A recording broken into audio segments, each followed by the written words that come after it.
Bon, j'ai oublié de ramener quelques bouteilles d'eau dans le studio. Comme je vous ai dit, j'avais un problème de domicile et des dégâts des eaux qui étaient tellement graves ce soir. Voilà. Alors, mes chers amis, vous avez la parole comme toujours, comme d'habitude. Et si vous avez des questions, si vous voulez intervenir en composant le 08 92 23 95 20, et même si vous voulez changer de sujet, on est là à vos écoutes, n'est-ce pas? Appelez-nous pour dire sur quoi vous voulez qu'on parle.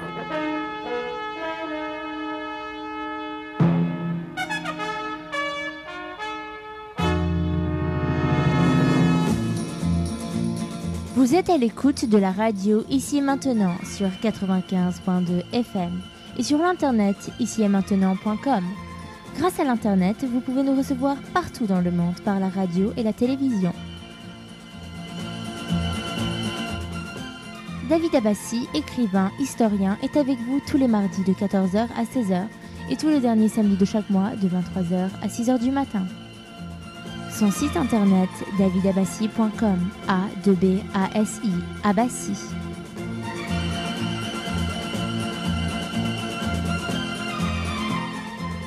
Vous avez la parole pour vous exprimer et poser vos questions en composant le 08 92 23 95 20.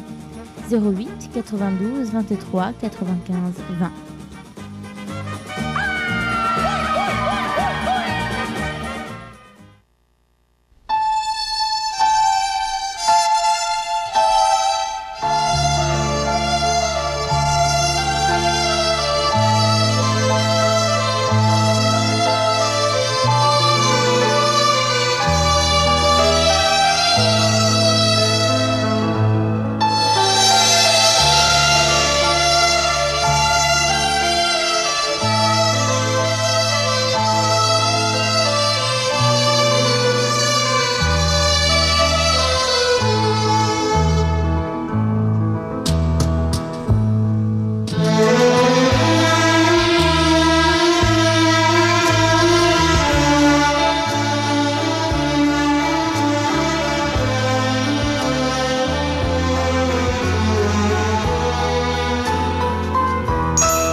Alors, maître Jacqueline Negro, je crois que quand même,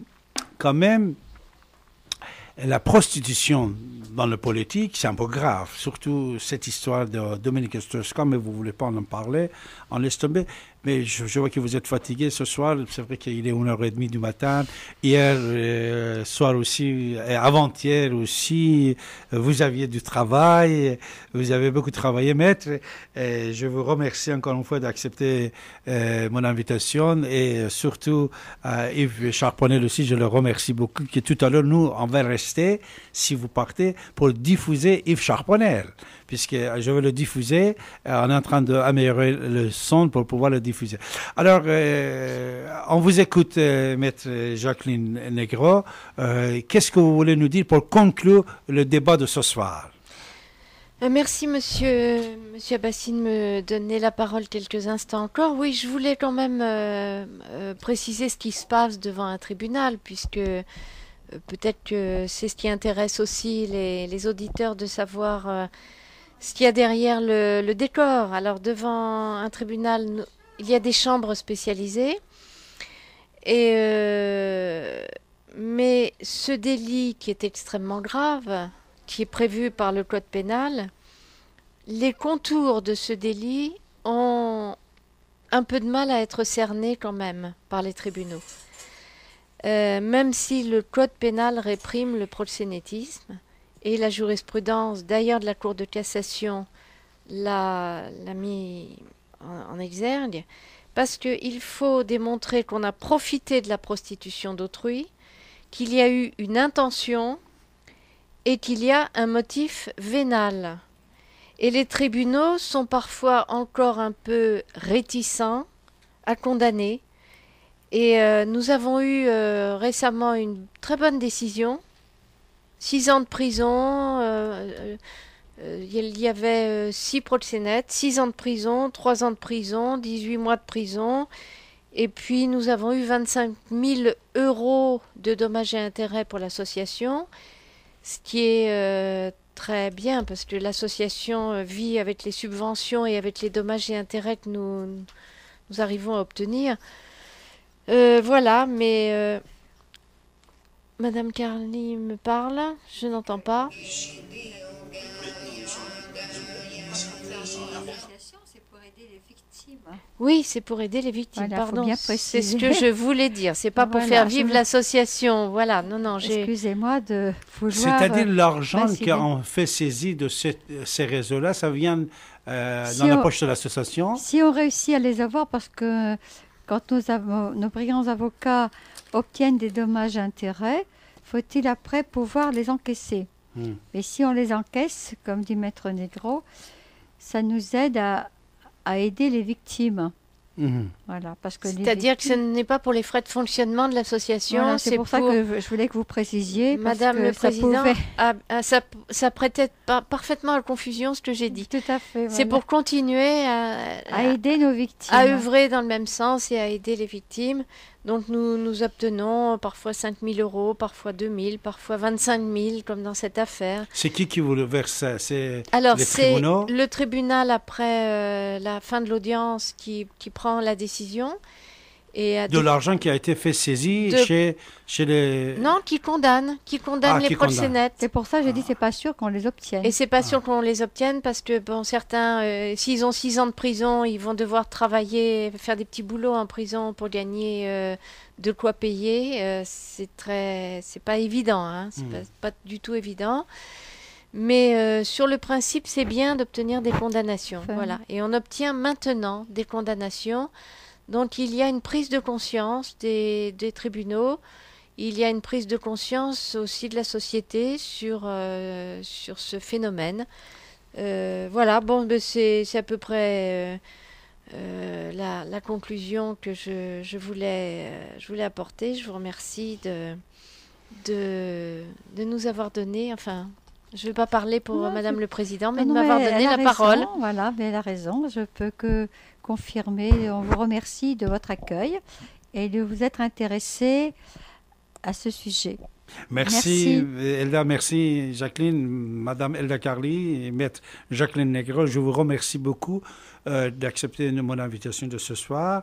Mes chers amis, nos invités peut-être vont nous quitter, mais David Abbassi reste avec vous, avec procureur général Charles Ponel. Yves Charponel. Charponel, bien sûr, Yves Charponel, un avocat général très brillant. Moi, je le nommais le prophète de la lumière, puisque c'est quelqu'un Un papier que je peux qu'on ne mettre voit son- pas beaucoup des gens comme lui, Yves Charponel. Reste avec nous, mes chers amis, et vous pouvez bien sûr intervenir en composant le 08 92 23 95 20. Est-ce que quand vous étiez à des encouragements? Mais puisque maintenant nous sommes dans une période assez intéressante et importante, c'est la période des élections. Alors, Nicolas Sarkozy, justement, qu'est-ce qu'il peut faire pour vous? Sauf encourager. Alors d'abord, moi je m'adresse avec la Fondation et puis d'autres associations qui sont pour l'abolition du système de prostitution. Ils sont en train d'écrire aux candidats à la présidentielle pour leur dire, on se doute bien que ce n'est pas un thème de campagne électorale, il y a d'autres sujets qui intéressent les Français, mais après votre élection, si vous êtes élu candidat, est-ce que vous pouvez vous engager à dire clairement votre opposition? Est-ce que vous voulez vous battre contre les trafiquants? En général, la réponse est oui. Est-ce que vous voulez mettre de l'argent pour aider les victimes? C'est pas évident. Est-ce que vous voulez dénoncer les clients? Parce que s'il n'y avait pas de clients, il n'y aurait pas de personnes qu'on vendrait. Alors, est-ce que vous acceptez d'ouvrir le débat politique après les élections? Donc on attendra les réponses naturellement avant le mois de mai. Puis après le mois de mai, on ira voir le président élu et on lui demandera, Monsieur le Président, Madame le Président, est-ce que vous pouvez tenir les engagements que vous avez bien pris? Excellent. Si vous permettez tout ça, monsieur Charponel, puisqu'on a un message rapide à envoyer avant... Alors, mes chers amis, c'était le son de procureur général Yves Charponel qui va être avec nous dans quelques secondes. Restez avec nous, mais je vais vous recevoir tout de suite. Voilà, nous avons déjà Alain et Pierre avec nous. Alain, bonjour. Bonsoir à tous. Bonsoir Pierre, bonsoir. Bonsoir. Alors, Alain, on vous écoute, Alain. Ah ben moi, je voulais juste de quelques secondes reparler de l'affaire Strauss-Kahn, puisque Vous dites que c'est un fait très grave, le fait de passer par des prostituées. Moi, ce que je veux dire, la chose la plus grave, apparemment, ce serait plutôt les gens qui l'ont écarté de la scène politique, c'est-à-dire la manipulation qu'il y a eu contre lui, et non pas les faits qu'on lui reproche que beaucoup d'hommes politiques ou autres pratiquent d'une façon plutôt régulière et plutôt cachée. Donc les réalités, c'est surtout ça, c'est-à-dire on écarte M. Dominique Strauss-Kahn de la scène politique, on s'empare de la Grèce, puisque apparemment il aidait, avec le FMI, il aidait essentiellement la Grèce dernièrement. Alors, sont visés bien sûr l'Espagne et le Portugal, hein, c'est pas fini. Donc on sait qu'ils manipulent l'Europe. C'est pas la peine que je donne des noms à l'antenne, n'est-ce pas? Non, c'est le nom de qui te va donner? Allez, qui donne? On sait bien que notre responsable politique en France a massacré l'Europe, a cassé Alain, l'économie déjà, française. si tu permets, puisque nos invités vont nous quitter, si tu as des questions adressées à Maître Jacqueline Negro, puisque je l'ai demandé de rester, si toi ou Pierre, vous avez des questions précises à Maître Negro ou Madame Elda Carli. Ou sinon, ils vont prendre congé, puisque c'est trop tard pour eux. Deux femmes, ils vont rentrer chez eux, c'est un peu difficile à cette heure-ci. Vous avez des questions adressées? Oui. La question principale, c'est est-ce que sera bientôt condamnable le responsable politique qui a écarté non seulement Dominique Strauss-Kahn, mais qui a mis en faillite la France, qui est en train de faire fermer toutes les usines, qui s'empare de tous les marchés financiers. Alors, ça, c'est Maître Jacqueline Negro, c'est une question politique. Vous voyez, Alain, il a une question politique. Pierre, toi, qu'est-ce que tu as comme question?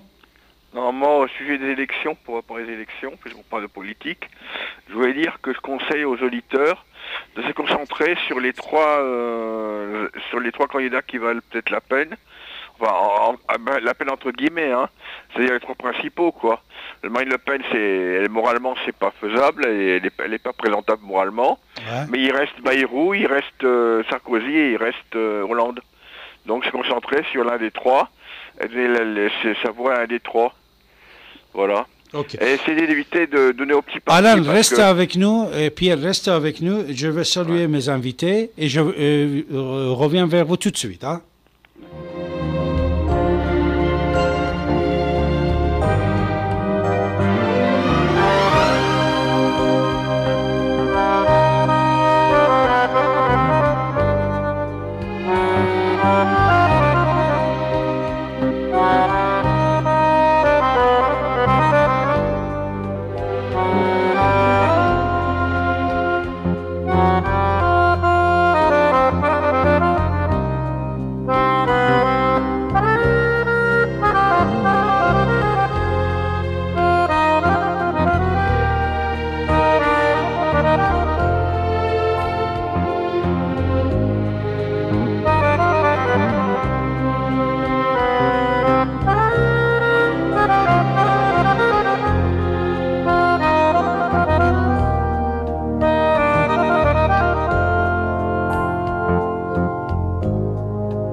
Alors, Alain, Oui. Je vous écoute, vous m'excusez. Alain et Pierre, on vous écoute. Alain, allez-y, vous d'abord, s'il vous plaît. Alors, je voudrais juste rajouter par rapport à ce que je disais tout à l'heure que fin février et mars, c'est les bilans, hein, donc les bilans commerciaux, c'est-à-dire que les tribunaux, le tribunal de commerce décide pour de nombreuses entreprises la fermeture, puisque beaucoup sont en négatif et pas relevables. Donc ça, ce sont les résultats de la politique menée depuis 5 ans en France. C'est-à-dire que l'hécatombe commerciale a démarré tout de suite, hein, dès la première année du quinquennat, mais la grosse hécatombe, c'est maintenant, c'est ce mois-ci, c'est les mois qui arrivent, et donc ce sont des milliers d'entreprises qui ferment en France, qui vont fermer, qui sont en train de fermer. Voilà le résultat d'une politique qui n'a été faite que sur l'augmentation des prix à la consommation et à l'énergie, c'est-à-dire le détournement du chiffre d'affaires de ces entreprises, et on en arrive à un bilan catastrophique. Et il me semble que quand même, malgré tout, beaucoup de gens vont revoter pour le même. C'est absolument aberrant de voir ça. Moi-même qui ai voté pour lui, moi-même qui ne suis pas quelqu'un de gauche, pour la première fois de ma vie, je vais voter pour quelqu'un de gauche, pour François Hollande. Mais répéter la même chose, comme j'entends beaucoup de gens qui sont satisfaits, évidemment, ils en tirent profit peut-être de cette situation. Ça veut dire que, de toute façon, si on tombe dans ce piège-là, on ne tiendra pas 5 ans. La France ne tiendra pas. Donc là, il y a urgence à voter pour quelqu'un apparemment honnête, car, à mon avis, pour gouverner ce pays, il faut d'abord de l'honnêteté. Ça commence par ça. Peu importe les compétences, on ne peut pas faire pire que ce qu'il y a eu ces 5 dernières années. Ça n'a jamais existé en France depuis De Gaulle. On n'a jamais vu une hécatombe pareille. Donc, il y a urgence, et je pense que l'urgence, c'est de prendre quelqu'un d'honnête, et en plus, je pense qu'il est très compétent. Voilà, pour l'instant, j'en suis là. Maintenant, je vais bien vous écouter, puis intervenir avec vous. Alain, alors, toi, tu dis quelqu'un d'honnête, c'est-à-dire l'individu qui devient président ou élu, peut-être il est honnête dès le départ, mais peut-être c'est la situation nationale, internationale, ne le permet pas de naviguer comme il veut. Ça aussi, il faut le tenir compte, parce que l'individu qui donne des promesses aussi, après, on ne sait jamais, une fois qu'il est bien siégé, s'il peut respecter, selon la situation internationale, nationale, à toutes ces promesses. Ça aussi, c'est important, à ton avis, non? Non, parce que... Oui, bien sûr, M. Abbassi. Mais il se trouve que la crise en France et en Europe, elle vient pas des États-Unis. C'est l'erreur que tout le monde fait. On dit que c'est mondial. Pas du tout. Il y a des crises mondiales, il y a une crise aux États-Unis, mais la crise européenne n'a absolument rien à voir. C'est une crise qui est créée par la France, par le gouvernement français. Comment? Tu peux nous donner plus d'explications? Je l'ai déjà dit plusieurs fois sur cette radio. Voilà ce qui s'est passé. À partir du moment où M. Sarkozy a pris la présidence, il n'a eu qu'une seule politique, la montée des prix. Augmentation totale à la consommation. Vous savez très bien que la grande distribution alimentaire est tenue par la France, c'est-à-dire 80% des actions appartiennent au gouvernement. Il n'y a que 20% sur le marché. Ce qui veut dire que chaque fois que les prix sont augmentés par Paris fixe les prix. Ils ont été à peu près multipliés par 6 depuis l'euro. Oui. 600% d'augmentation. C'est-à-dire que les salaires ont baissé, si on va par là, si on fait une comparaison. Donc, aussi bien à l'énergie qu'à la grande distribution alimentaire. Pareil pour l'essence, pareil pour le chauffage, pour tout. Ça veut dire que la France a quadruplé ses recettes. En clair, a exporté, puisque la France exporte sa grande distribution sur toute l'Europe, donc a affamé la Grèce. En plus de ça, dès que la Grèce est tombée en faillite, la France a fait une appel d'offres pour racheter c'est Suez, le patron de l'UMP, pour acheter leur gaz, leur électricité, toute leur énergie. Et ils veulent faire pareil pour l'Espagne. Voilà. Donc, on a un gouvernement mafieux. Je prends la responsabilité de ce que je dis, puisque c'est une pure réalité, qui n'a qu'une seule chose, fait monter les prix. C'est la seule politique qu'ils ont tenue, c'est-à-dire qu'ils ont écroulé le système financier en s'enrichissant. Alors, tu permets, même plus... je veux dire un truc. Oui, bien sûr. Pour l'inflation, depuis une dizaine d'années, elle tourne autour de 1-2% par an, 1-2% par an, il me semble, ou par mois, non, par an, il me semble, non? C'était ça, c'était 2,5 avant l'euro. Non, non, même depuis l'euro, c'est autour de 2% tout cassé la plupart du temps. Pas du tout, pas du tout. On a eu 600% d'augmentation sur l'alimentation en 10 ans, donc ça peut pas être à 2%. Ou ni à 1%. Ça, c'est ce qu'on t'annonce dans des trucs officiels, c'est pas les réalités. Tu relèves des prix qui étaient en francs, tu les traduis sur les 10 ans d'euros, tu vas trouver une moyenne, hein, il y a des choses qui ont été multipliées par 10, mais la moyenne est de 600%, multipliée par 6. Donc on est très loin de ton chiffre. Ouais, c'est bizarre, pourtant officiellement les chiffres c'est de 1, 2%, 3%. Non mais c'est ce qu'on te publie, mais je te parle des réalités. Quand tu vas dans une grande surface, que tu compares les prix et que tu fais une moyenne sur les 10 ans, tu vas trouver 600% d'augmentation.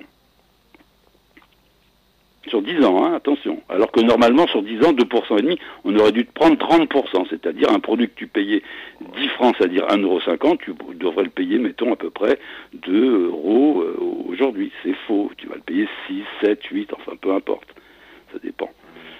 Pareil pour le gaz, pareil pour l'électricité, pareil pour l'essence. Tu vois bien que tout augmente. Ne me dis pas que rien n'a augmenté. Non, depuis 2 ou 3 mois, ça augmente, c'est vrai. Enfin, comment ça, 2 ou 3 mois? Depuis le début de l'euro. Depuis 6 ans. Et depuis M. Sarkozy, alors c'était l'hécatombe, c'était qu'une seule politique, c'est l'augmentation de tous les prix. Aujourd'hui, un jeune qui travaille, il peut même pas payer son loyer. Il n'arrive pas. Ça veure dire qu'on a diminué les salaires. Je veux intervenir pour dire qu'en 2002, si Le Pen est allé au second tour, c'est parce que pour Jospin, les voix se sont détournées à gauche pour les partis trotskistes qui ont fait près de 10% des voix. Il y avait 3 partis, je crois, trotskistes qui ont fait en tout 10% des voix. Et ça fait que je n'ai pas pu passer au second tour. Alors maintenant, j'invite les Français, qui m'écoutent, les Françaises et tout, à ne pas se disperser sur le petit candidat et à se concentrer sur les 3 principaux que j'ai cités là. Voilà. Je te donne instruction de vote alors. C'est pas un ordre, hein, c'est un conseil. C'est un conseil, hein, l'ordre. Mais c'est bien que tu donnes 3 noms. Droite, gauche, je ne sais pas où. Et centre. Je ne sais pas s'il est au centre ou non. Hein. C'est-à-dire, tu vas éviter que les gens votent pour Marine Le Pen. Bah oui, c'est sur le second tour, c'est un désastre. Hein. Ah. Pour la démocratie, c'est un désastre. Déjà, on a été privé d'élections normales en 2002, alors que ça n'a pas commencé. C'est vrai. C'est vrai. De toute façon, les gens sont paumés, là. Pour la première fois, les gens ne savent plus du tout voter. Hein. Mais je crois que la France, l'intelligence est très forte. Ouais. Les gens sont très intelligents. L'intelligence de la France est très très forte. Il ne faut pas voir ce qu'on dit dans les médias, soi-disant des sondages et tout ça. Comme le général Henri Paris, il a dit sur notre antenne et plusieurs fois, général Henri Paris, qui je le salue ce soir, ici maintenant, jamais en France, les Français ne vont pas voter pour extrême droite, et jamais extrême droite ne va pas prendre le pouvoir en France, ça vous soyez sûr et certain. Oui, enfin, il y a toujours un petit doute, hein. Il y a beaucoup de gens qui veulent voter Front National. Moi, je l'entends au niveau populaire, ça va y aller très fort. Hein. Donc, oui, bien sûr, faut rester vigilant. Moi, ce qui m'inquiète le plus, c'est, tu sais, il y a des urgences. Hein. Les urgences, c'est d'abord l'économie en ce moment, parce qu'il y a beaucoup qui parlent d'écologie, tout ça, c'est très important, bien sûr. Mais je suis désolé quand un clodo, il crève il crève là. Et tu sais que tous les ans à Paris, hein, je parle pas de toute la France, 300 clodos meurent depuis le quinquennat de Monsieur Sarkozy. C'est-à-dire 1500 sont morts près de l'Élysée. Plus ceux de province, c'est des milliers. Hein. Mais j'aimerais dire, tu es pas vraiment de gauche avec tes idées. Mais tu sais que sous Mitterrand... Non, je suis pas un mec de gauche, j'ai jamais voté à gauche, Quasiment. Ouais, je bon, l'ai dit tout à l'heure. Pas, mais toujours est-il que sous Mitterrand, il a fait de bonnes choses, Mitterrand, quand même. Non, l'affaire du sang contaminé, c'est pas une bonne chose. Il a lutté contre l'inflation, oui, d'accord, mais il a lutté contre l'inflation, il a démocratisé l'enseignement supérieur, et ainsi de suite. Bon, il a quand même de bons trucs à son actif. Mais je veux dire, sinon, il y avait plus d'inégalités à la fin de son double septennat que quand il a pris le pouvoir. Alors, c'est dire que... alors qu'on est professeur avec 14 ans de socialisme, que il y aurait moins d'inégalités, mais il y en avait plus encore finalement. Alors tu sais, c'est bien gentil d'avoir des slogans ou quoi, mais il faut encore les mettre en pratique. Hein. Alors Alain Pierre reste avec nous, puisque nous avons Nabil aussi avec nous. Nabil, bonsoir. Bonsoir à vous. Comment vas-tu, Nabil? Très bien, et vous? Je vous appelais parce que j'entendais les deux invités, enfin les deux interlocuteurs qu'on a. Oui. Bon, je vais pas être du tout d'accord avec eux, je suis désolé. Ça fera peut-être avancer un petit peu le débat. On a deux personnes qui croient encore au système, hein, c'est bien, je respecte les gens qui croient encore au système, il n'y a pas de souci. Mais j'ai entendu des bêtises, 600% d'augmentation, 600% d'inflation depuis 10 ans, enfin, faut arrêter. La seule chose c'est une bêtise. En plus, la personne nous indique que c'est une moyenne. Si encore on pouvait dire 600% pour un produit particulier, je veux bien à la limite admettre, parce que je ne connais pas tous les prix. Mais quand on dit 600%, une moyenne, faut pas dire des bêtises. Je prends qu'un seul exemple, et c'est un des produits les plus courants. Le carburant n'a pas été augmenté par 6. La baguette de pain n'a pas été augmentée par 6. C'est juste, oui. C'est une moyenne, c'est ce que je disais. Non, on peut pas dire que c'est une moyenne 600%, c'est faux, je suis désolé, c'est faux, il n'y a pas eu 600% d'inflation. Là, c'est comment... c'est pas d'inflation, c'est d'augmentation, c'est pas pareil. Oui, mais même d'augmentation. Alors, donnez-moi un ensemble de produits qui pourraient déterminer que c'est une moyenne. Non, mais moi j'ai fait une liste sérieuse, écrite sur des années, je vais pas balancer ça. Détaillez cette liste, pour détaillez-nous quelques produits de cette liste, à 600%. Non, mais il y a des produits qui ont été multipliés par 10, c'est-à-dire 1000%. Donnez-nous un exemple alors. Non, mais je vais pas en donner là. Écoute, moi, je vais pas intervenir et donner des chiffres pour emmerder le monde sur une radio libre. C'est sérieux, c'est une étude qui est sérieuse. Oui, d'accord, ok. Bon, quand on parle à la radio, quand on s'exprime à la radio, je ne supporte pas qu'on raconte des bêtises. Donc, qu'on exprime son opinion, il n'y a pas de problème. Donc, alors, d'après toi, alors attends, puisque tu dis que c'est des bêtises, je respecte ce que tu dis, après tout, tu peux considérer que ce sont des bêtises. Donc ça veut dire que pour toi, la vie n'est pas trop chère pour les gens, elle n'a pas augmenté. Attendez, excusez-moi, je n'ai pas dit ça. J'ai entendu 600% de moyenne d'augmentation des prix. Je suis désolé, c'est une bêtise. Je n'ai pas dit qu'il n'y avait pas eu d'inflation. Effectivement que l'inflation est assez forte et d'autant plus depuis ces derniers temps. Je ne nie pas ça. Alors combien tu donnes toi de pourcentage à peu près pour ce que tu as... C'est pas possible. Là, je viens de vous demander de me donner un exemple des produits qui ont été augmentés par 10. Eh ben, tu prends le sucre. Tiens, le sucre qui était à 3 francs, il est passé à 15 francs à peu près. Moi, je te parle en francs de façon à ce que les gens comprennent. C'est-à-dire, si tu veux qu'on parle en euros, on va parler en euros. Non, mais parce que tu as indiqué depuis 10 ans, c'est-à-dire depuis l'établissement de l'euro. Donc, il faut parler de chiffres depuis. Si tu veux parler du sucre depuis 40 ans, oui, effectivement, là, je te rejoins peut-être depuis 40 ans. Non, moi, j'ai parlé de l'euro. Hein. Non, j'ai pas du tout parlé avant l'euro. Depuis 10 ans, le sucre a été augmenté par 5. C'est ce que tu es en train de m'indiquer. Alors, le sucre un petit peu moins, le sucre à peu près par 4. Bon, déjà, on n'est pas à 600, on est d'accord. On a 400, on n'est pas loin. Non, mais attends, moi je parlais d'une moyenne. Là, tu chipotes sur moi. Alors, donne-moi toi, la moyenne, pas d'accord. Donne-moi ta moyenne à toi. N'est pas multipliée par 6. Ça, je vais être clair. Donne-moi ta moyenne, ça serait intéressant d'avoir ta moyenne à toi. Écoute, moi je pense qu'on a une inflation depuis 10 ans qui est de l'ordre de 10%. En moyenne, la moyenne, je précise bien la moyenne. Hein. C'est-à-dire qu'on a augmenté de 10%.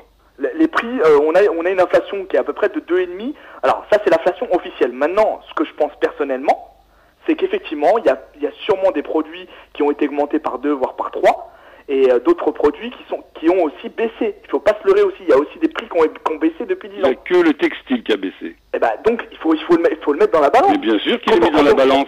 Donc c'est pour ça que je dis bien que moi, l'inflation officielle que j'ai vue par les chiffres officiels, c'est 10% depuis 10 ans.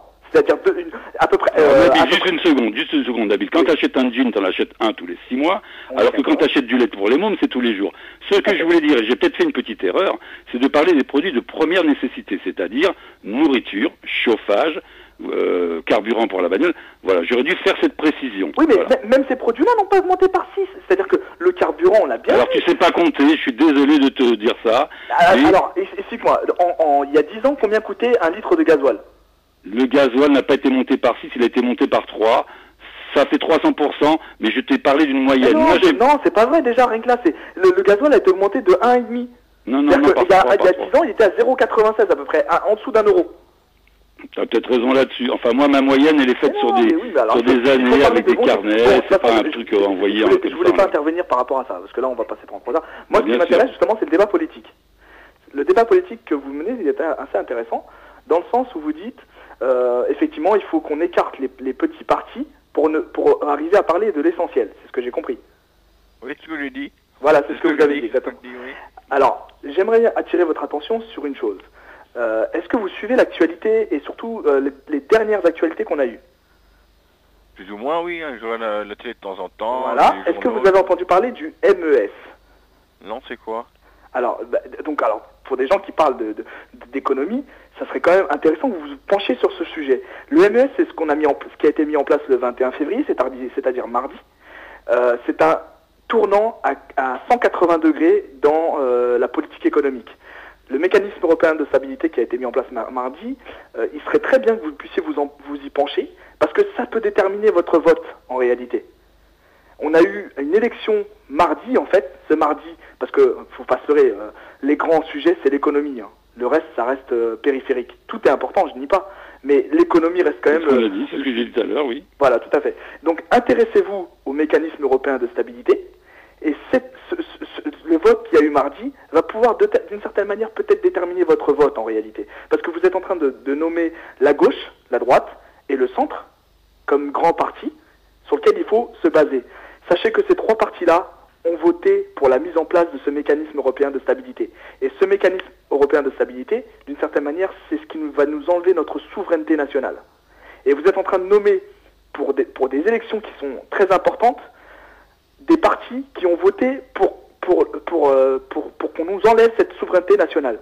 Et ça, je trouve... Alors, tu vas voter pour qui, toi? Alors, donne-nous un conseil, alors. Alors, moi, je suis quelqu'un qui ne croit plus au système. Hollande a dit qu'il comptait renégocier les D'accord, alors, européens.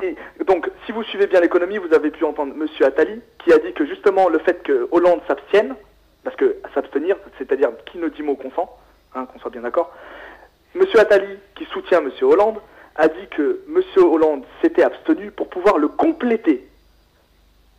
D'accord? Le compléter, c'est-à-dire pour aller encore plus loin.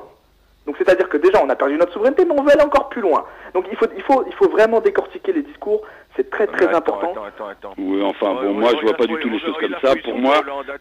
Ouais, vas-y, Pierre. Attends, tu permets? Prends Maastricht par exemple. Il y avait 5 critères pour Maastricht qui ont signé, les pays ont signé. Ils devaient respecter 5 critères. Et il n'y a que, je crois, l'Allemagne et un ou deux autres pays européens qui l'ont respecté depuis Maastricht, tous les 5 critères intégralement depuis à peu près une vingtaine d'années ou à peu près. Donc c'est pas sérieux. Il faut renégocier, c'est tout. Non, mais attendez. Je vois pas comment on peut perdre notre souveraineté. Nabil, on ne peut pas perdre notre souveraineté puisque c'est la France qui manipule toute l'Europe. Mais vous vous trompez, monsieur, vous vous trompez, je suis désolé de vous le dire. Il faut vraiment vous pencher. Écoutez, je vais vraiment... Mais ça sert à rien d'avoir des débats techniques, se pencher sur un truc dont les gens ne comprennent rien. La France distribue, c'est une question commerciale uniquement. La France donne sa grande distribution dans toute l'Europe, sauf en Allemagne, c'est le seul pays qui se laisse pas faire. Merkel fait des rondes jambes, elle fait des grands sourires, mais elle se laisse pas faire. Et elle a raison, je lui donne raison à 100%. Elle ne se laisse pas faire par M. Sarkozy. Tous les autres pays ont été mis en porte-à-faux par M. Sarkozy et par personne d'autre. Uniquement parce que la France arrose de ses produits et de son énergie. Je vais vous indiquer juste une chose, c'est qu'aujourd'hui, celui qui dirige, c'est Bruxelles. C'est ni Madame Merkel. C'est un leurre, c'est ce que vous croyez. Effectivement, là-dessus, vous avez raison au niveau structurel, au niveau, on a des traités, etc. Mais le manipulateur est purement français. Les grandes directions, les marchés, les prix sont fixés par Paris et tout est arrosé. C'est la France qui envoie sa marchandise, c'est la France qui exporte, c'est la France qui envoie son énergie je vais vous donner un exemple. Payer très cher. Je vais vous donner un exemple. Si vous intéressez un petit peu à votre commune, par exemple, ou à votre région, regardez un petit peu qui distribue le budget de votre région, de votre Mais je connais tout ça, je vais pas vous donner des détails. Vous serez moi, mais celui qui donne l'argent. Je fais partie, donc je connais, voilà. Enfin. Celui qui donne l'argent, c'est l'Europe. Une question pour l'Europe. La France représente quelle part de la richesse européenne sur la c'est le pays de l'Europe? Quel pourcentage? Probablement à 15% ou à peu près, ou 20% à tout casser de la richesse européenne. C'est pas que la France qui dirige toute l'Europe, faut pas dire n'importe quoi. Ah non, j'ai pas dit. Il y a un coup pour allemand, je sais, mais ça c'est une connerie. On ne devrait pas faire marcher l'Europe de cette façon. Parce qu'il faudrait tenir compte au moins des principaux pays européens, l'Espagne, l'Italie, la France, l'Allemagne, l'Angleterre. Mais avant de dire que je dis n'importe quoi, réfléchis 2 secondes sur le fait que je te dis que la France envoie sa grande distribution. C'est quand même le chiffre d'affaires le plus important dans les dépenses, c'est la grande distribution alimentaire et à l'énergie. C'est ce qui prime sur tout le reste. Hein. C'est la France qui arrose tous ces pays-là. C'est la France qui fixe ses prix. C'est la France qui les a mis en porte-à-faux, c'est-à-dire qui leur a diminué leur salaire en leur augmentant les prix et qui fait la même chose en France. Les petits salaires ici sont en train de crever, les petites et moyennes entreprises sont en train de fermer ce mois-ci. En tout cas, moi, je voulais vous donner mon avis en termes de politique, pour faire simple. Mardi, je tiens à vous, et j'espère que vous aurez une petite heure à concentrer sur ce MES, Mécanisme européen de stabilité. Il va, je pense, vous permettre d'éclaircir un petit peu votre idée là-dessus. Et je tiens à préciser que moi, personnellement, je vous donne mon âge, comme ça vous pourrez un petit peu vous identifier. Moi, j'ai 29 ans. Aujourd'hui, je ne crois pas du tout au système électoral qu'on a aujourd'hui. Je trouve que c'est un système justement qui nous embarque de toute manière, de facto, vers un seul candidat. Parce que quand vous citez le centre, la gauche et la droite, en réalité, quand vous regardez, moi ce qui m'intéresse c'est l'économie en réalité, parce que je sais que de là part beaucoup de problèmes. Mais bien sûr, tout à fait raison Nabil. Voilà. C'est de là que tous les problèmes partent, tout à fait, oui. Mais là où je pointe, parce qu'en réalité ce n'est qu'un seul parti, c'est qu'ils ont la même politique. Et alors conseille-nous sur qui voter alors. Alors moi je vais vous dire, moi j'ai un vote stratégique. Mon vote à moi il est stratégique. D'habitude je suis abstentionniste, c'est-à-dire que je ne crois pas au système, je ne vais pas voter. D'accord. Sachant que pourquoi je ne vais pas voter, c'est parce qu'aujourd'hui on ne prend pas en compte le vote blanc. Le vote blanc il veut dire quoi? Il veut dire je n'ai pas le candidat qui correspond à mes attentes. D'accord. Le vote blanc n'est pas pris en compte. Donc à partir de là, comme ça permet de chiffrer, aujourd'hui on chiffre l'abstention. Donc l'abstention permet de dire voilà, il y a un certain nombre de personnes qui mais sert à rien, je suis d'accord, mais ça sert à rien, enfin bon. Oui, mais au moins on peut chiffrer. Oui, mais ça n'avance pas, d'accord, je suis d'accord. Pour les politiques, ça permet d'avoir un niveau de confiance, de la confiance qu'on avait envers eux. Oui, mais ça n'avance pas, oui, d'accord. Alors pourquoi tu veux voter, non, je suis d'accord avec toi, ça ne fait rien avancer, hein, je suis tout à fait d'accord avec toi. Maintenant, aujourd'hui, je vais vous expliquer, moi j'ai une stratégie. Ma stratégie à moi, c'est de me dire, de toute manière, il va y avoir un des 3 candidats au 2e tour. Oui. D'accord. Ce qui m'intéresse, c'est le débat qu'il va y avoir entre les 2 tours. Très juste, oui, très bien. Donc, je pars du principe que pour qu'il y ait un débat, il faut qu'il y ait un minimum d'opposition dans les idées. Oui. D'accord. Donc, on a l'opposé complète entre Hollande et Sarko. Oui, tout à fait. Et même Bayrou aussi. Non, mais Bayrou, il plane, bon, enfin, d'accord. Bon, non, on est d'accord, ça sera un des deux. Hein, on est d'accord, hein, c'est Sarkozy ou Hollande. Hein, de toute façon, c'est simple. Au 2e tour, il y a un des deux. Là-dessus, je suis d'accord avec toi. Maintenant, donc, le réel opposant qui peut faire poids, c'est-à-dire en termes de chiffres aussi, parce que c'est ça qu'il faut regarder. Il faut regarder aussi l'état d'avancement dans les sondages. Il ne s'agit pas de dire Mélenchon, je suis désolé, ça reste un petit candidat. Allô. Oui, tu peux. C'est Pierre qui est parti. Alan, c'est Alan, je crois, qui est parti. Oui. Ok. Donc, il ne s'agit pas de choisir un candidat opposant pour le 2e tour, qui soit finalement qui ne passera jamais. Celui qui reste opposant en termes économiques, c'est-à-dire qui souhaite sortir de ce système euro, qui est apte à faire un score, c'est Marine Le Pen. Je suis désolé de le dire. Je suis moi d'origine marocaine. Mais donc je peux vous montrer. Dis-moi. Marine Le Pen a des idées xénophobes, a des idées, tout à fait. des idées nationalistes, a des idées plus ou moins fascisantes. Donc je veux dire, moi. Alors ça s'est coupé les deux, pourquoi? Ce n'est pas puisque moi je les ai censurés, puisque c'est les 30 minutes. Et ils sont arrivés au bout de leurs 30 minutes, mais vous pouvez revenir, continuer à intervenir, bien sûr, mais Yves Charponel, le procureur de la République, est avec nous. Écoutez, mes amis. Nicolas Sarkozy, bien entendu, puisqu'à l'époque, il nous écoutait tous les jours. Même Charles Pasqua, vous avez requis 4 ans pour lui. À l'époque, quand il était ministre de l'Intérieur. Et là, c'est mon métier de procureur. Voilà. À l'époque, quand il était ministre de l'Intérieur, 5 h du matin, j'ai sorti de mon studio de la radio ici maintenant, je vois les policiers devant la porte. Qu'est-ce qu'il a dit, monsieur David, on va vous accompagner jusqu'à chez vous. Je dis pourquoi? Voilà. Monsieur le ministre, c'était Charles Pasqua. Personnellement, il nous a donné des instructions, des ordres de nous accompagner. Pourquoi? Et tout un coup, je me suis rappelé, parce que tu as parlé de courage, c'était 1h du matin, pendant que j'étais en train d'envoyer mon émission. Info, tout à l'heure vous avez parlé d'info, il m'avait téléphoné, il a dit, David, dès que tu sors de ton studio, 6h du matin, je vais vider mon chargeur, je vais te tuer. Alors, j'étais tellement étonné, parce qu'à l'époque, je connaissais Charles Pasqua, mais j'étais étonné de savoir qu'il était en train d'écouter radio ici maintenant. Vous voyez. Alors que je l'avais invité, il était mon invité à la radio. Mais politique, c'est ça. Monsieur Yves Charponnet, le politique, toujours chez nous, chez les Perses, on disait, c'est très sale. Sale, c'est-à-dire on ne peut pas le toucher. Mais votre travail, c'est propre. C'est-à-dire, vous ne donnez pas des promesses, n'est-ce pas?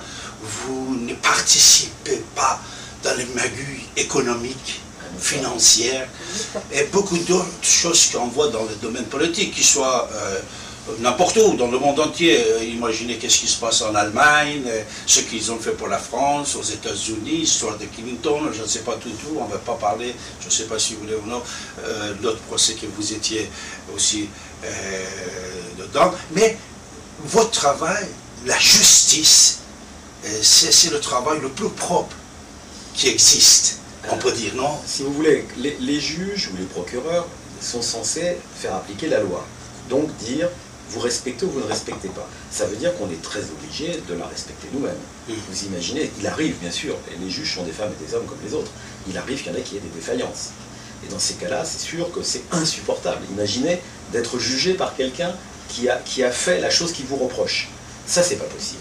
D'ailleurs, j'ai été frappé par une histoire qui est authentique et historique, qui se passe en Mésopotamie, voyez-vous. Oui. Hein, vous avez le grand roi qui a nommé un grand juge. Hein.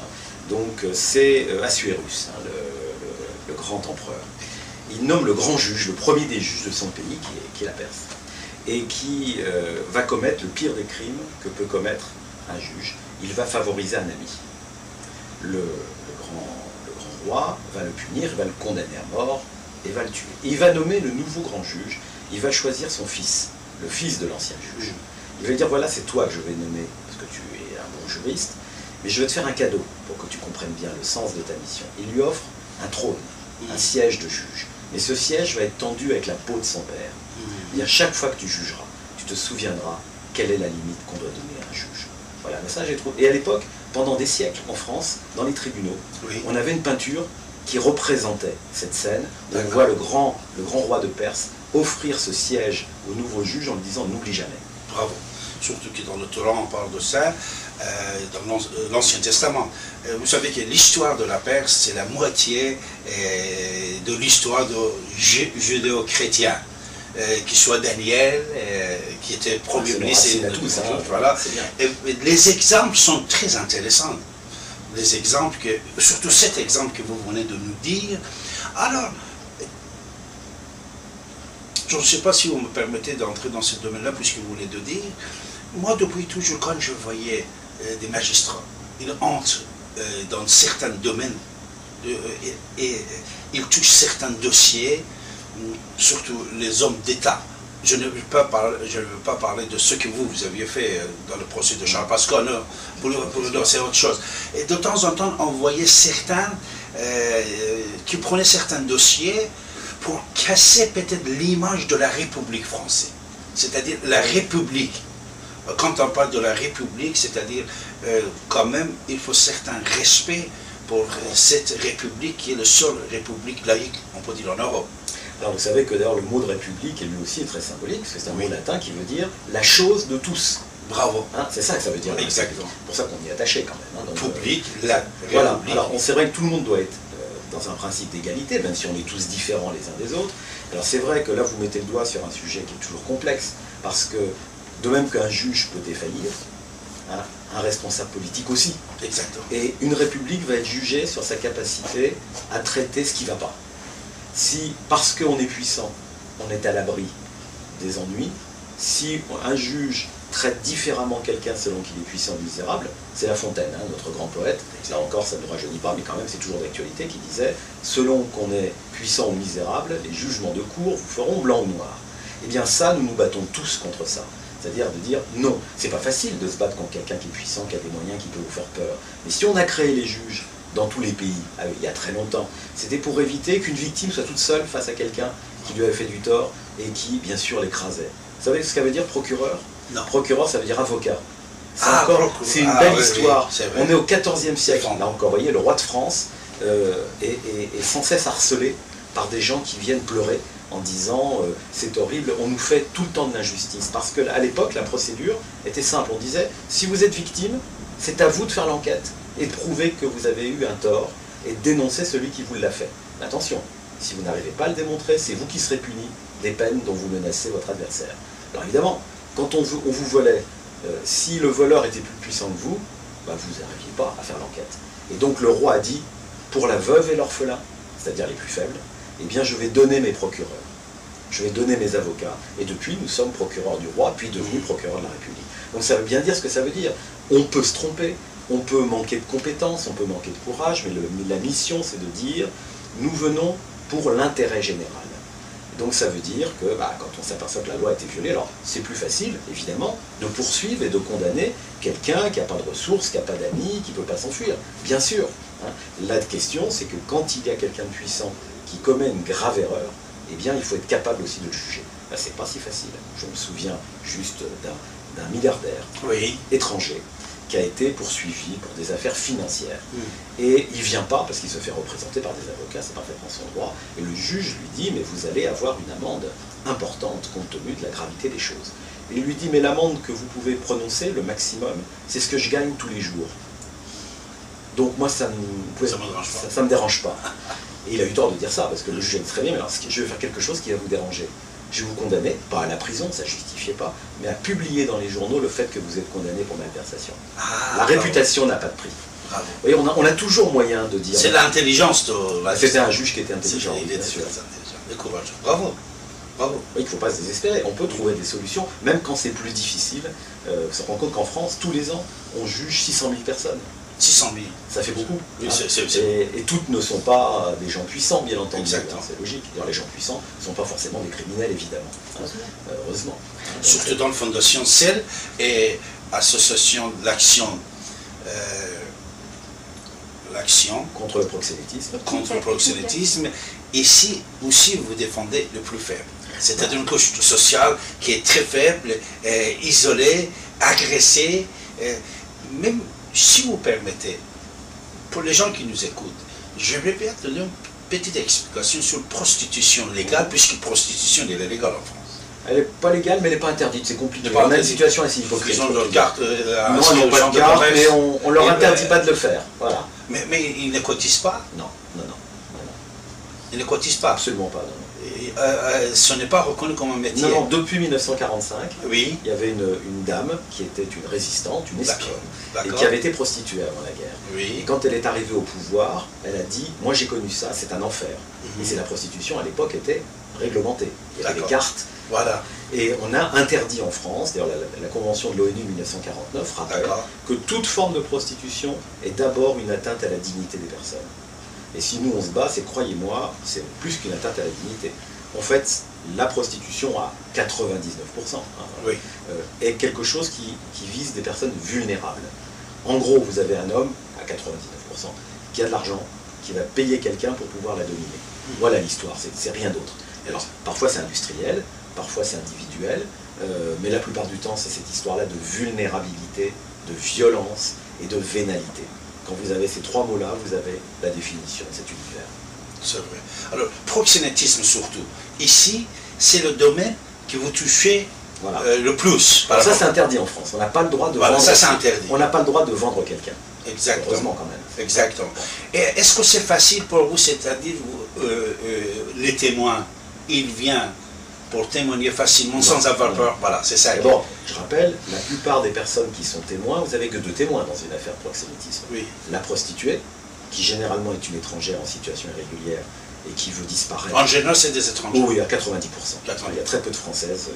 Et d'ailleurs, dans les pays qui ont autorisé la prostitution, il n'y a pratiquement pas de femmes de ce pays-là.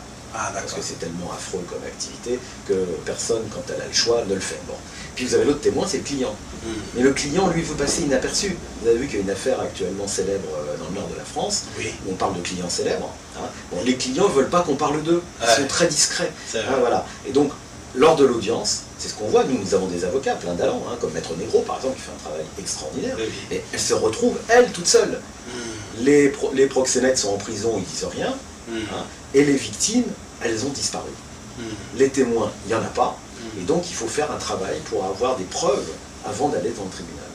Et combien de pourcents vous réussissez dans vos actions, pourtant que vous êtes vous-même procureur général de la République, avocat général, mais avec tous les pouvoirs que vous avez, que vous-même vous l'avez cité, combien de pourcents de réussir, monsieur? Alors, ça dépend de ce qu'on appelle réussir. Si vous voulez, pratiquement tous les dossiers, à 99 sur 100 dossiers, on arrive à une condamnation des proxénètes.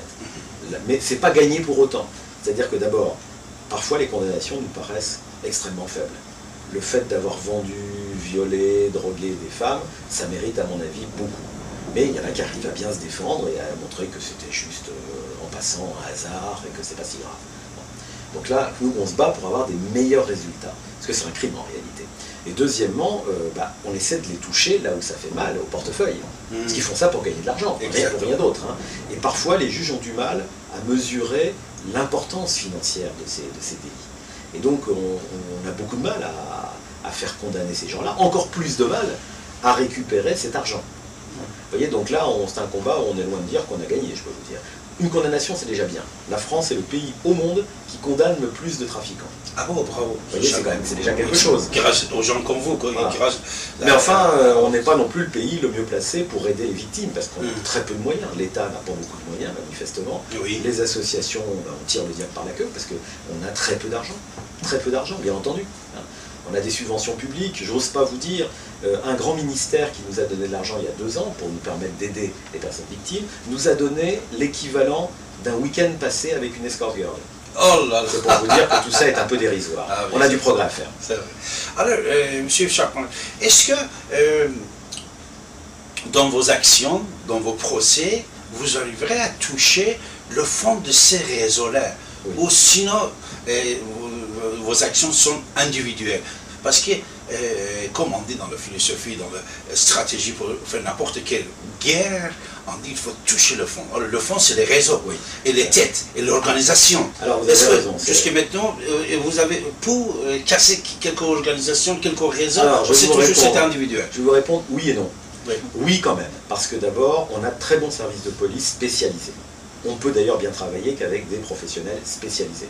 Quand on parle de réseau de prostitution, ça veut dire international, obligatoirement. Hein, j'en ai un en tête qu'on vient de connaître depuis le mois de décembre, exactement à l'enquête, où vous aviez une vingtaine de proxénètes d'un pays des Balkans qui faisaient travailler dans le bois de Boulogne une centaine de jeunes femmes, dont des mineurs, de Bulgarie et de Roumanie. Toutes ces femmes sont arrivées en France, pas en faisant du stop. Elles ont été conduites là. La plupart du temps, elles sont commandées par Internet. Transfert organisé. Donc c'est vraiment du crime organisé. Et donc quand on a arrêté ces 20 personnes, bon, je pense que la plupart vont être condamnées assez lourdement. Bien entendu, le trafic est perturbé, mais il n'est pas arrêté, parce que pendant ce temps-là, dans leur pays d'origine, on est en train déjà de chercher de nouveaux agents commerciaux pour ce trafic. Et donc, bien entendu, c'est un combat éternellement à recommencer. Mais tous les ans, depuis quelques années, on peut dire qu'en France, quand même, on touche quand même le fond avec une quarantaine de réseaux par an. Alors, il y en a plus que ça, mais au moins, on se concentre sur, non pas le petit proxénète et la prostituée individuelle. Bon, c'est pas bien, mais c'est pas ça qui fait peur. Ce qui fait peur, c'est de se dire qu'en France, dans un pays de droit, on peut avoir des criminels qui peuvent vivre de manière tout à fait agréable. Je me permets de vous faire une anecdote pour vous montrer que parfois on a des satisfactions quand même. On avait fait condamner un trafiquant, donc dans un réseau, qui n'était pas un gros réseau mais quand même, et on lui avait pris l'argent qu'il avait chez lui quand il a été arrêté. Il avait un peu d'argent liquide, 30 000 € quand même, qui était son argent de poche. Mais c'est tout, le reste c'était pas à son nom, sauf une chose, il avait acheté une Maserati qu'il avait mise à son nom parce qu'il aimait les voitures. Et le juge, à notre demande, lui a confisqué sa Maserati. Et bien quand on l'a condamné à 5 ans de prison, ça le laissait indifférent. Quand on lui a pris 30 000 euros, indifférent. Quand on lui a pris sa Maserati, là il a craqué. Là il était en colère. Vous voyez, on se dit, bah, il faut taper partout où on peut le faire, dans les formes de la loi, bien entendu. Et notre rôle, c'est de dire au juge, regardez, derrière le petit monsieur là qui ne paye pas de mine, qui d'un seul coup a oublié qu'il parlait français, qui n'a pas d'argent, qui venait juste d'arriver, non, vous avez affaire à un agent d'un réseau puissant. Et donc, inutile de vous dire, et votre question montre bien où est le vrai problème, qu'il faut beaucoup de coopération étrangère. Parce qu'il faut travailler avec les pays d'où viennent les gens, par où passent les gens, où l'argent va ensuite. Savez-vous combien rapporte une malheureuse qui va être obligée d'avoir 15 clients par jour, il faut imaginer ce que ça représente, dans le boulevard périphérique à Paris, aujourd'hui. Elle rapporte à son trafiquant 150 000 euros net d'impôts. Et puis quand elle est fatiguée, ben on la remplace, parce que ça ne coûte rien, il n'y a pas de sécurité sociale, Vous voyez, là vraiment c'est de l'exploitation. C'est vraiment l'esclavage. Si vous lisez Victor Hugo, il faut toujours relire Victor Hugo, il y a des choses très bien dans Les Misérables. Vous avez un personnage qui s'appelle Fantine. C'est la mère de Cosette. Et ben pour pouvoir faire vivre ses enfants, elle est obligée de se prostituer, de vendre ses dents et de vendre ses cheveux. Ben, c'est pire aujourd'hui. C'est vrai. Ben, ça c'est inacceptable. Alors, est-ce que nos policiers sont bien accueillis en dehors de la France, surtout dans les 26 pays d'Europe? Puisque la plupart des fois, comme vous venez de dire, ils viennent de l'étranger. Alors, actuellement, l'Europe, le plus de l'étranger, un Européen. Est-ce que le champ de combat, pour vous et pour vos policiers, nos policiers de France, est ouvert en dehors de nos frontières? Alors il s'ouvre de plus en plus parce que depuis 2004, on a une loi qui applique la Convention de Palerme, qui est une convention qui dit à toutes les nations du monde, attention, le crime organisé, c'est pas une histoire de télévision, c'est du vrai. C'est quelque chose de très dangereux. Et donc on a modifié nos lois, il y a des accords de coopération entre les policiers et les juges de plusieurs pays, mais pas tous encore. Il y a des pays avec qui c'est plus facile que d'autres. Par exemple, avec la Belgique, évidemment, on a des équipes communes. Un policier belge peut venir enquêter en France et un Français en Belgique. Seulement avec le Belge? Avec d'autres pays. On est en train de le faire avec la Roumanie, par exemple. La Roumanie, voilà. Donc il y a des pays avec lesquels on le fait, et on essaie d'élargir cette coopération, sans laquelle, vous savez, si on ne peut pas avoir de renseignements dans le pays d'origine, vous ne démantelerez jamais les réseaux complètement. C'est un combat compliqué et long, mais enfin, on a les solutions. Encore faut-il être capable de les appliquer. C'est vrai. Alors, est-ce que les accords que de temps en temps, nous savons, peut-être nous le voyons à la télé, mais c'est la réalité de la justice américaine, faire des accords avec des criminels, avec des condamnés, même on peut dire, avec des témoins. Est-ce que vous entrez dans cette genre de faire des accords, de donner donnant avec... En réalité, c'est pas possible pouvoir toucher en droit, c'est pas possible en matière de proxénétisme. La loi française permet des négociations, mais c'est entre le procureur et les avocats, pas avec les associations. D'accord. Donc, mais dans certains domaines, mais pas dans les domaines de crime. La logique française n'est pas la logique américaine. Vous savez, les Américains veulent limiter le nombre de procès, qui coûtent cher. Exact. C'est l'économie. C'est une loi d'économie. Donc ils disent, voilà, le procureur dit, j'ai les preuves, donc de toute façon votre client sera condamné. Si vous m'économisez un procès, vous reconnaissez que vous êtes coupable et moi je vous fais un rabais sur la peine. Voilà, c'est ça ce qu'on appelle le plea bargaining. Eh bien, nous on n'a pas ça à ce degré et sûrement pas en matière criminelle. Donc ça veut dire que les preuves, il faut aller les chercher. D'accord. Il faut aller c'est le rôle des enquêteurs, des procureurs, bien entendu. C'est difficile. Et c'est difficile, nous le voyons, nous recevons donc des malheureuses victimes, dont certaines acceptent de donner les informations, mais il faut prendre la responsabilité de les protéger, parce que une fois qu'elles ont donné les renseignements, après le trafiquant saura qu'elle a donné le renseignement. Donc là, vous voyez, là, c'est compliqué.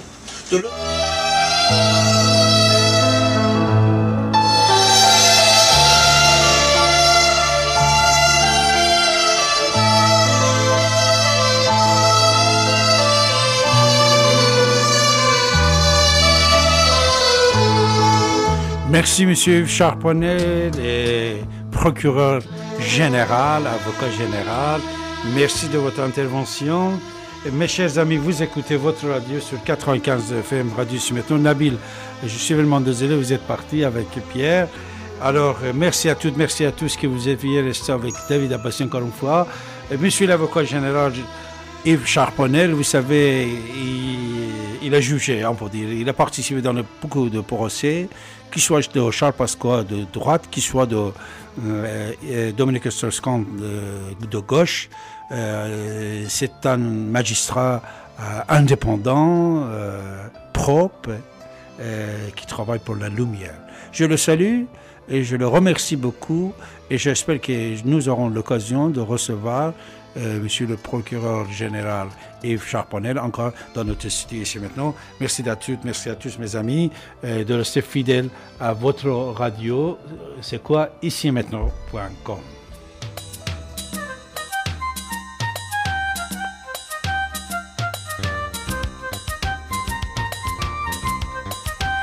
Bien sûr, ici maintenant.